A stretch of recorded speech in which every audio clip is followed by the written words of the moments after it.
శ్యామల నవరాత్రుల్లో 3వ రోజు శ్రీ నకులేశ్వరి దేవి అవతారం. ఇప్పుడు ఈ నకులేశ్వరి దేవి గురించి తెలుసుకుందాం.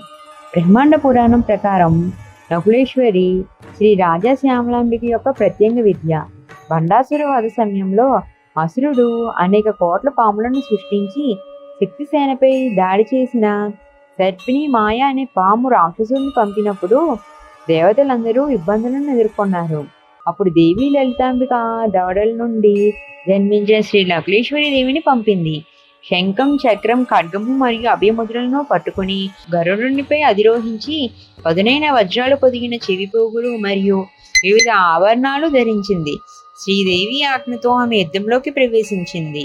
ఆమె తన 32 వజ్రాల వంటి దంతాల నుండి 32 కోట్ల ముంగిసలను సృష్టించింది. అందుకే ఆమెను వజ్రదంతిని అని పిలుస్తారు. ముంగిసలందరూ యుద్ధంలో ప్రవేశించి సర్పిణి మాయలను చంపారు. అప్పుడు నకులి మరియు సర్పిణి నేరుగా పోరాడారు.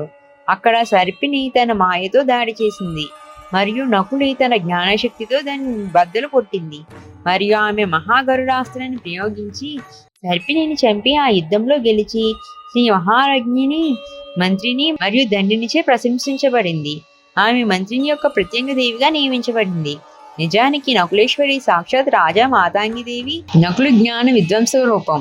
సర్పిణి తప్పు మార్గంలో వెళ్ళి సాధకుడిలో భ్రమలు మరియు గందరగోళాలను చిమ్మినప్పుడు అప్పుడు దేవి పామును కాటు వేసి మాయను తొలగించి మార్గంను సరిచేసే నకులీ రూపాన్ని తీసుకుంటుంది. ఈ విధంగా ఆమె పూర్ణ విద్యాజ్ఞాన రూపిణి అని చూపిస్తూ ఆమెను నకులీ సరస్వతి మరియు నకిలీ వాగ్మేశ్వరి అని పిలుస్తారు. శ్రీ నకులేశ్వరి దేవి నమో నమః.